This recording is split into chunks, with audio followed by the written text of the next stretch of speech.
mashoko. pamusoro kutaurawo pamusoro paRuthi uye ari pasaidi pangu. Ruthi akakura. Ruthi anga ari mwana watatiinaye watakagara naye kusvikawo kwahwara vanga vari vakuwasha vangu. Vanga vari vakuwasha vangu, baba vake vakazoshaikwa waine 2 to 3 years. Akaenda kuchikoro achidzidza achigara nambuya vake. Saka paaigara nambuya vake ndovaiona zvese zvaiitika pana Ruthi. Kuzobvawo ipapo paanga kupuraimari yake akadzidza ari kumusha kwaRusane. Akabva kwaRusane akazouya akanodzidza ari kwaKutu Mission. Ndokwakaita sekondari yake ne-A level yake ari ikoko. Akazobva akauya paUZ akadzidza ari ipapo semwana aiteerera. Zvisinei zvinouyawo mwana atanga kurwara kwaakaita atisakunzwisisika. Saka hazvipo ini zvinondiremera kuti ora ndinotenda hangu mhuri yeZimbabwe pane zvayakatiitira ichibatsira mwana uyu. Saka ndinotenda nemazvese kusvika pakurwara kwake taingobatirana pamwe chete. Anozvanga kubatsirwa zvinoita ndinokwanisawo ndichiita zvendisingakwanisa kuti kusvika asvika atisiyawo zipara nesuro mhafu 10. Zvinova ndiwo zvandinazvo, handina hangu akawanda. Ndinotenda.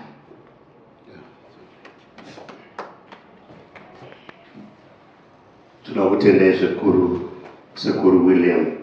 I know zvinorwadza, I know zvinomanikidza. Zvaitiwo mushe kumajournalist edu kuti vazvinzwa official kuti mhuri yeZimbabwe yakamira nemi. Zvimwe zvakazoitika majournalist will know how to get to the root of it. But toda kukutendai sekuru kuti maona vana venyama vauya kuzove nemi panguva ine kurwadziwa kuti maZimbabwe after vambokubetserai zvakazoitika.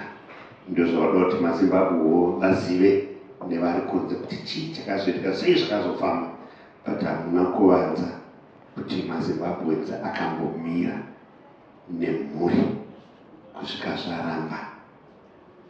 Zvamaivavarira zvokuti mwanasikana chipo chokuti kana mwana munhu aisa aendesa mwana kubasa, aendesa mwana kuchikoro, azoti mwana uyu ave nekaupenyu kake. Munhu azvigonera kuchikoro zvokuenda kuyunivhesiti, handiti okupedza, handiti muzvoona kuti anenge imi penyu manga mapedza. But pane zvimwe zviri beyond our control. Iko zvino taakuzoita body viewing. Vanonzwa kuti for religious or personal reason havasi kuda kuti vaone uso hwaRuth. Mhuri haina kukurambidzai kuona uso hwaRuth. Because what we want is the truth. Yekuti truly Ruth wakaita sei.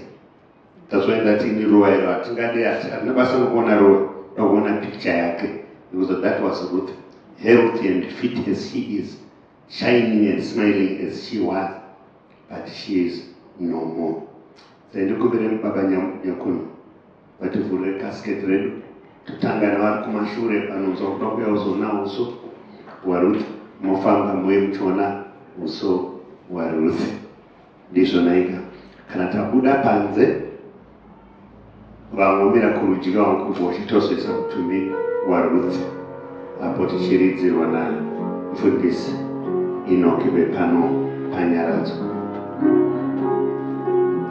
Vari kuuya kuzoona weito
Thank you very much, friends.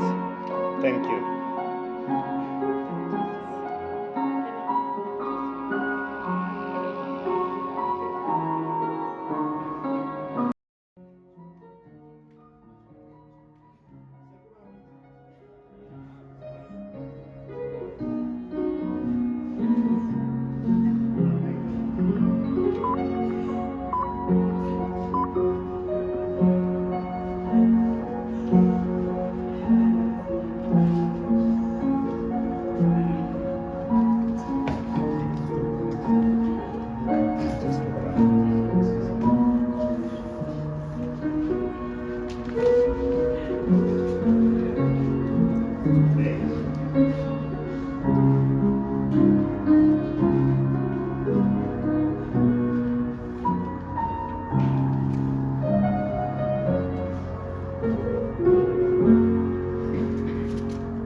Kumbiro varume vanokwana vaviri.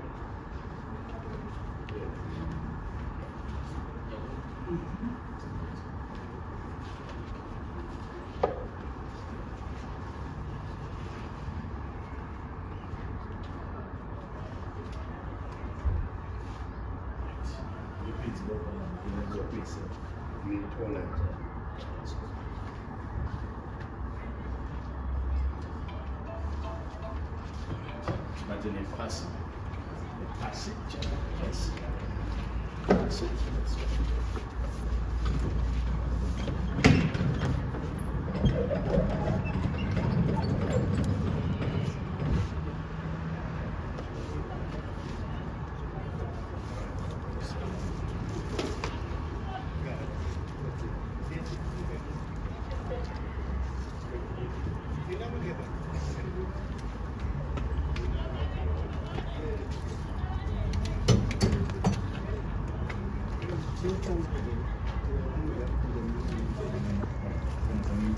This one is in there now.